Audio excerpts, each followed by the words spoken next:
Thank you, Madam Deputy Speaker.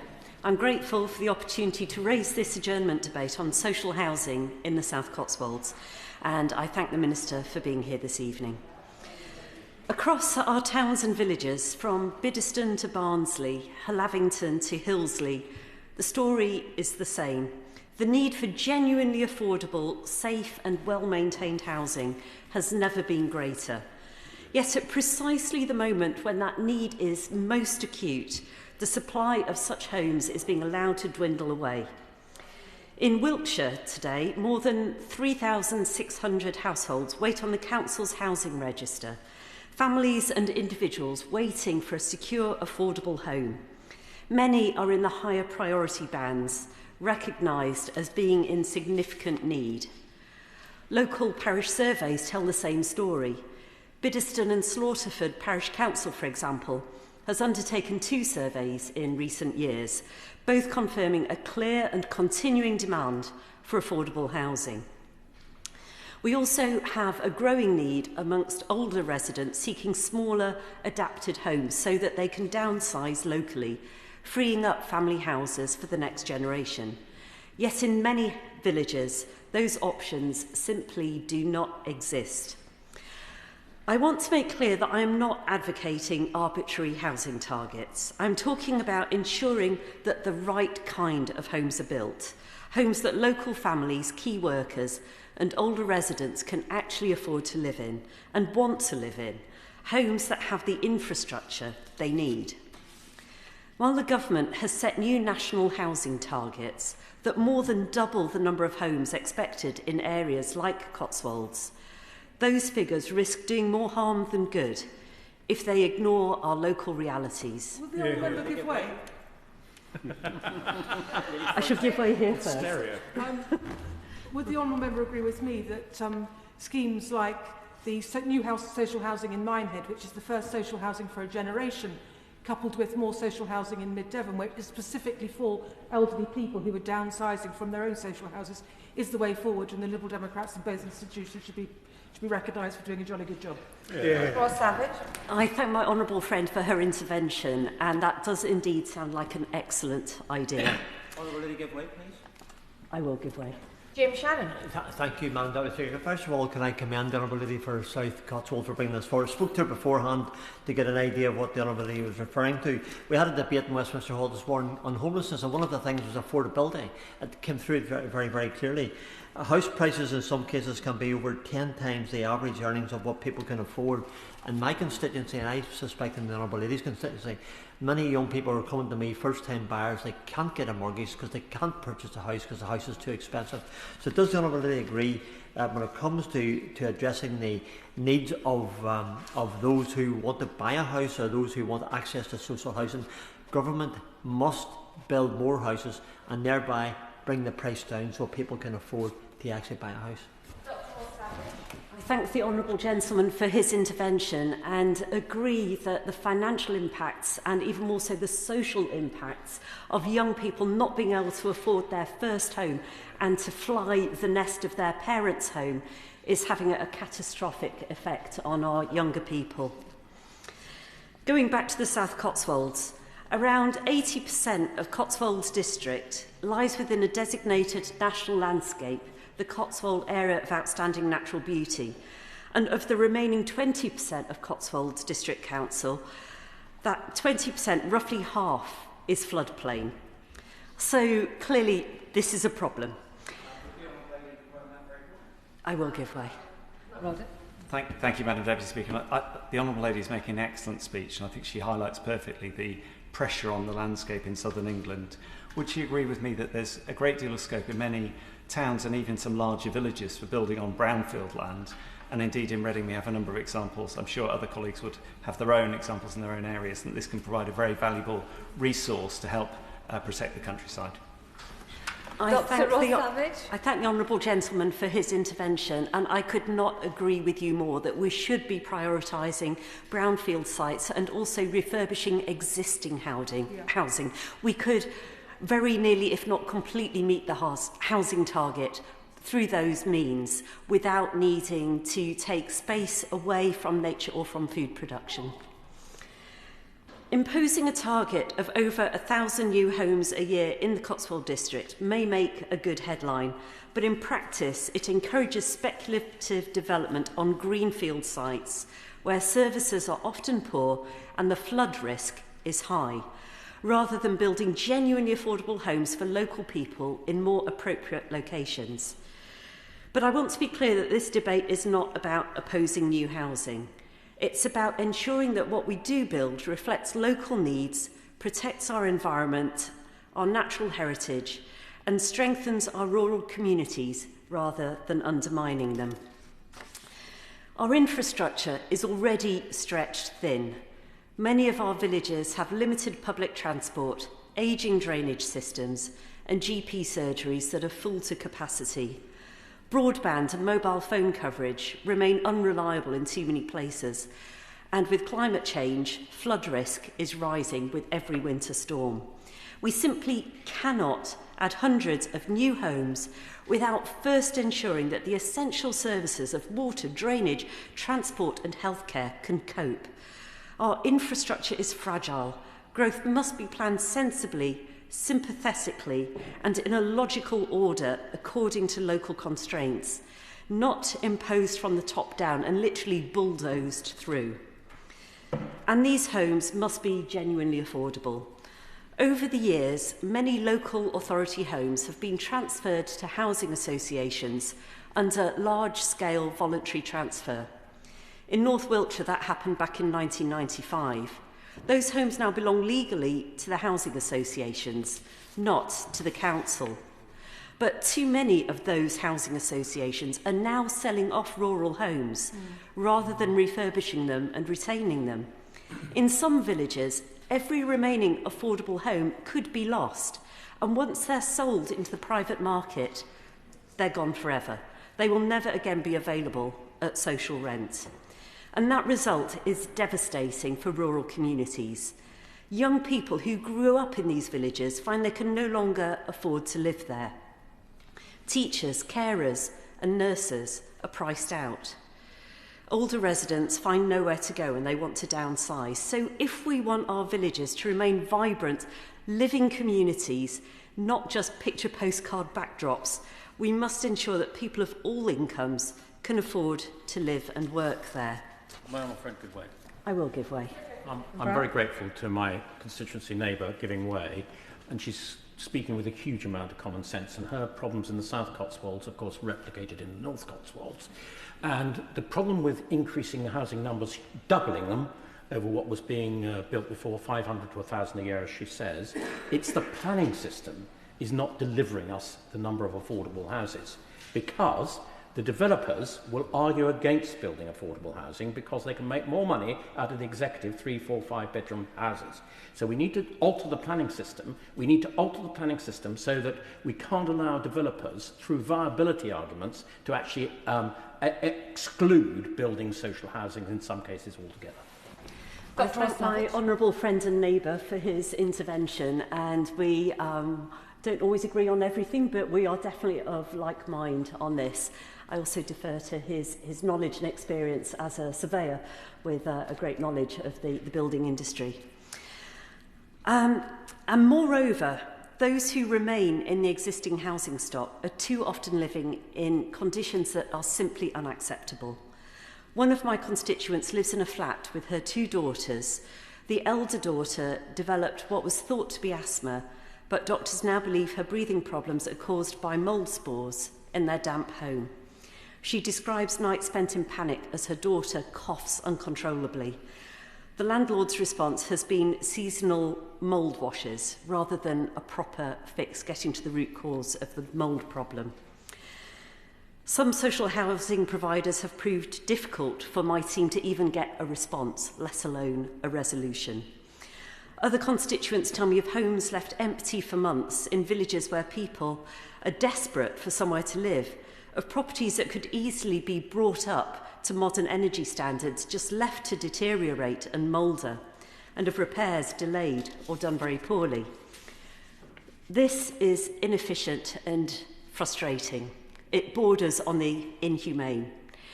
To be fair, the government has recognised this issue in principle, for which I thank them.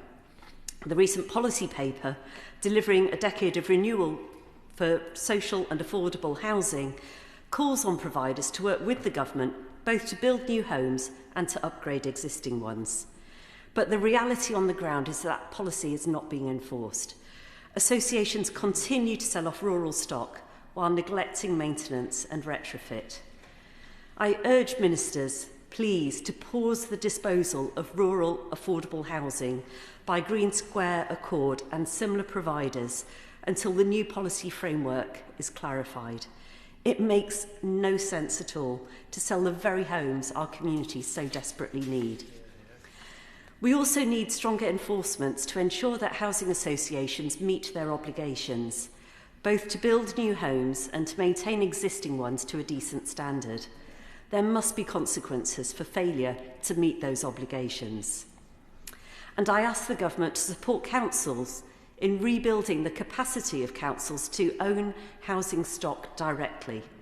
Wiltshire Council has expressed that ambition and deserves the financial flexibility to make it a reality. Now I'd like to turn to what we can do to increase... On that point, will my honourable friend give way? I will give way. I thank my honourable friend for giving way. In terms of housing stock, I am proud to have been the leader of the council at Teignbridge District Council, of which I'm still a member. I draw the House's attention, to be building council houses for the first time in 30 years. There are a number of adjustments that can be made that I met with the former housing minister to actually make that easier, such as increasing the number of homes from 200 to 500 before you need a housing revenue account. The previous minister was going to announce that and make that happen, he told me. I'm not convinced that has yet happened. Does my honourable friend agree with me that that's one of the several adjustments that the minister could easily make to make it easier for councils to build more council houses? I thank my honourable friend for his intervention. This seems like an eminently sensible plan that I would wholeheartedly endorse.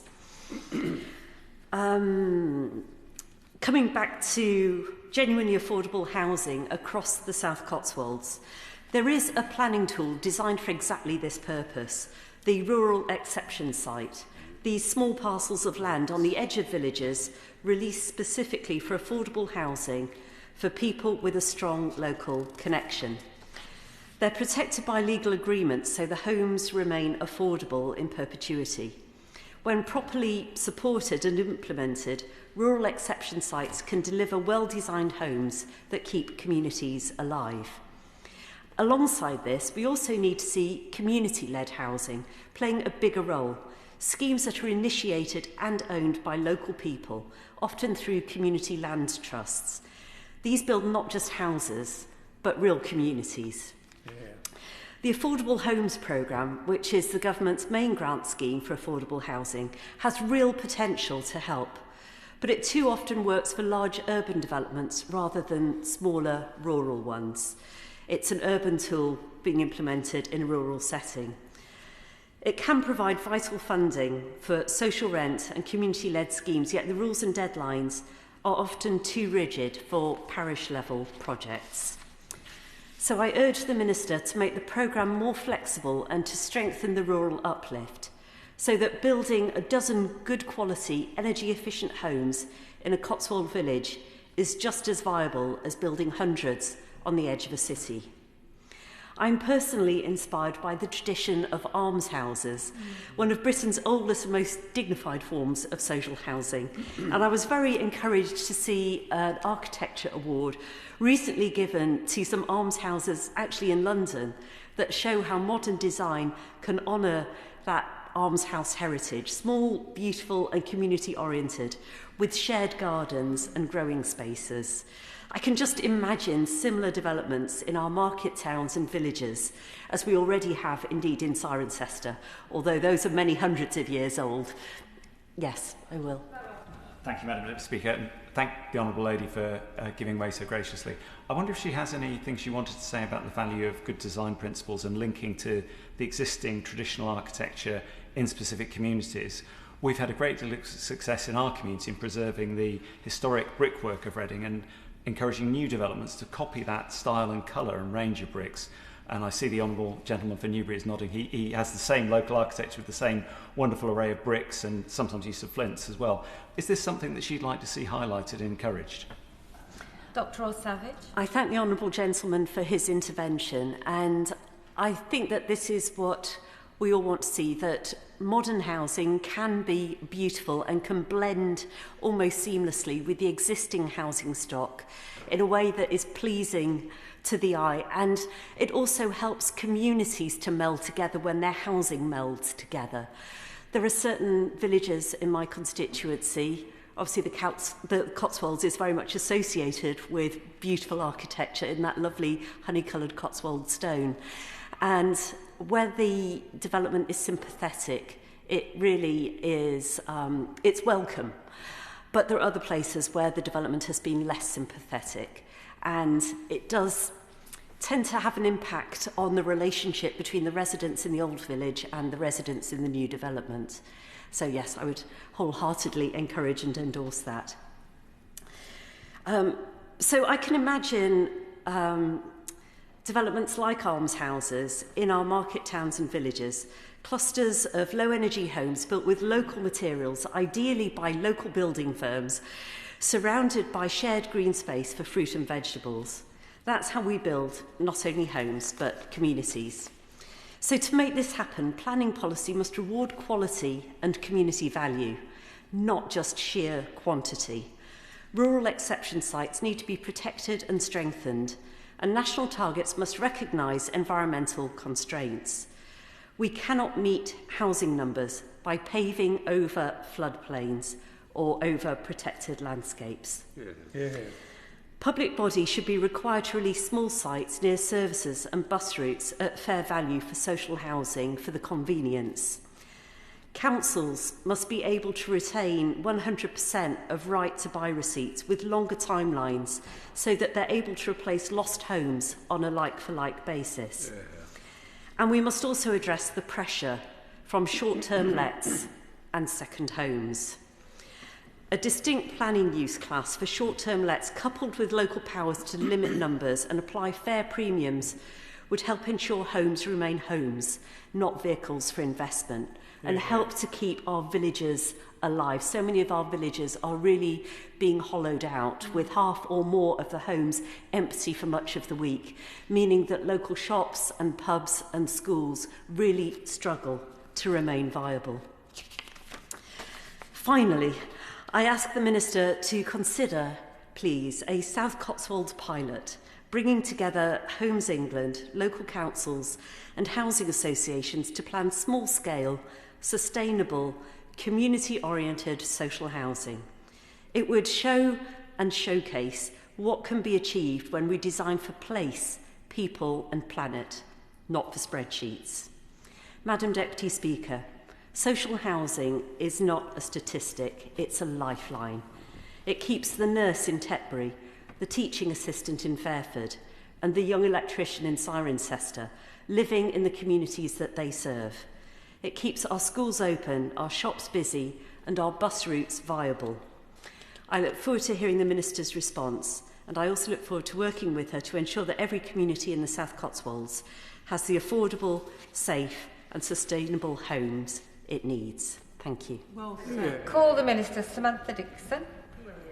Thank you, Madam Deputy Speaker, and I do congratulate the Honourable Lady on securing this important debate, and I'd like to thank all of the other honourable members who've made contributions to the proceedings here today. I have noted their comments carefully. The Government recognises the acute housing pressures facing rural communities and is committed to ensuring the homes built reflect genuine local need, are affordable and are supported by appropriate infrastructure. This Government is committed to building 1.5 million homes this Parliament, and social and affordable homes will make up an essential part of that. We also acknowledge that not enough social and affordable housing has been delivered in recent decades.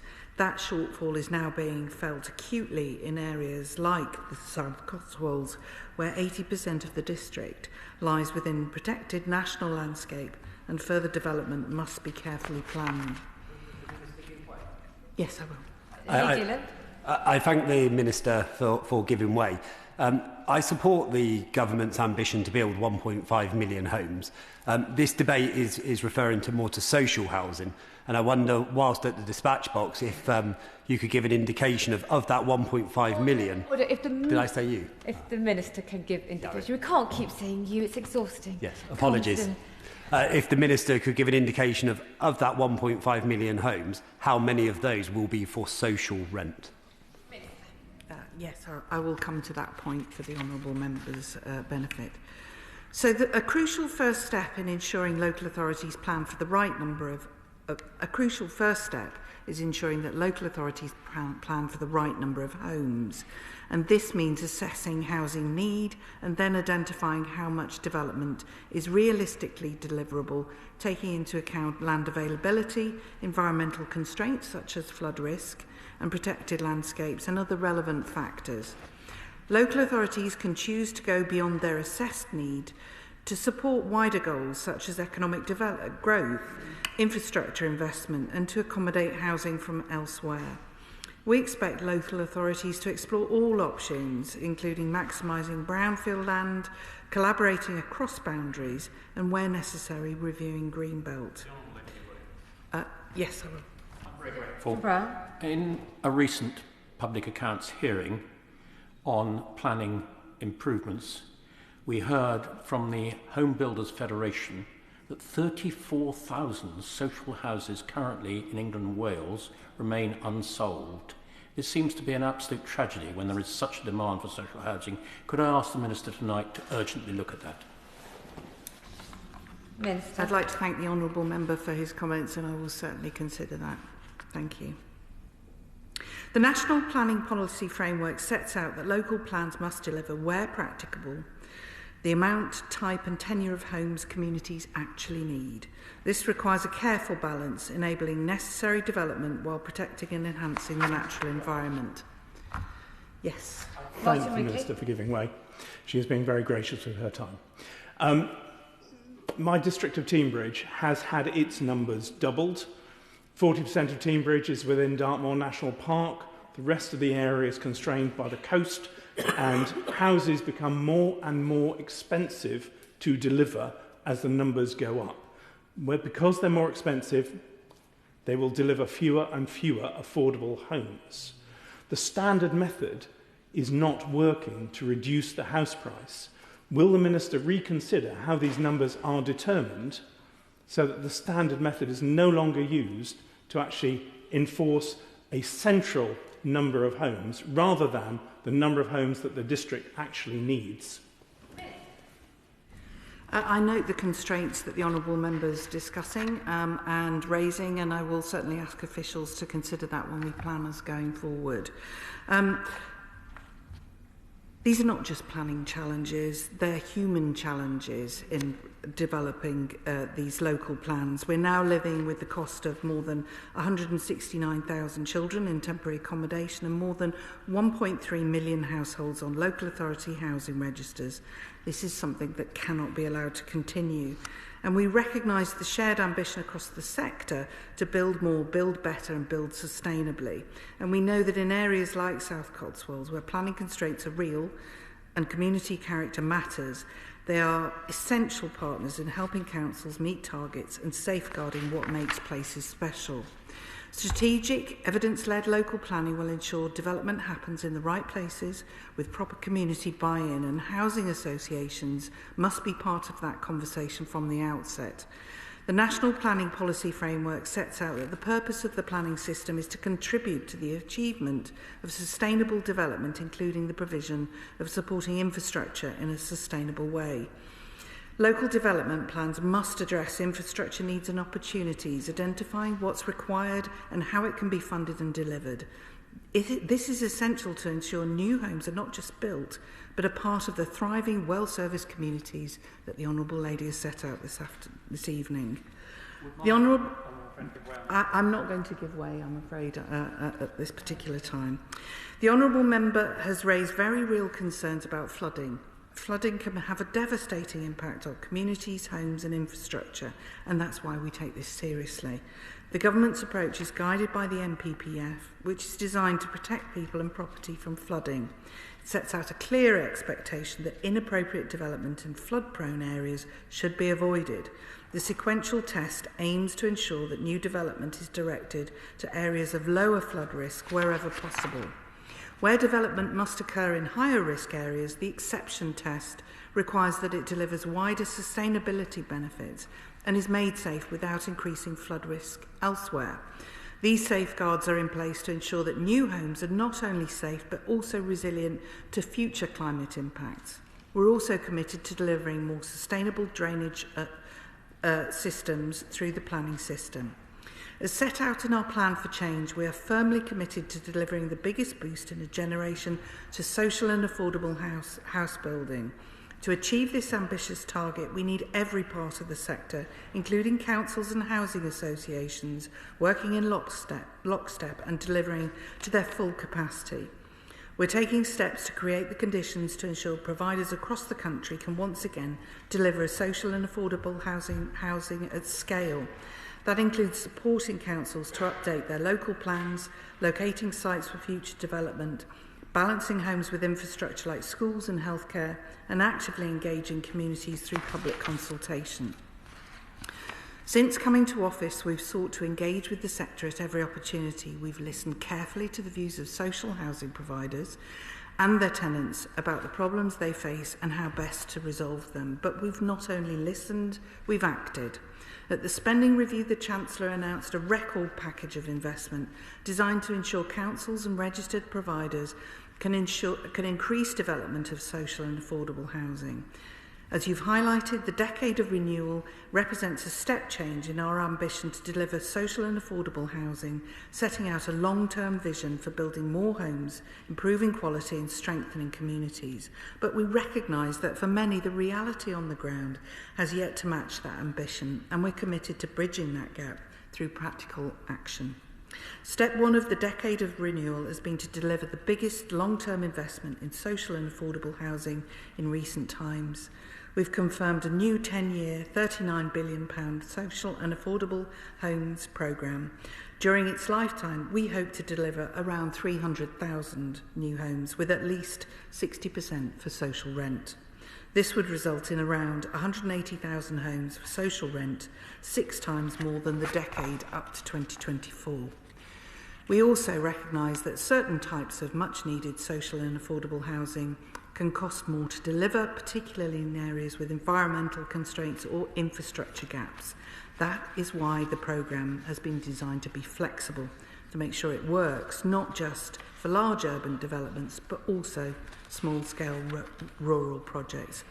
We encourage applicants to be ambitious when coming forward with bids.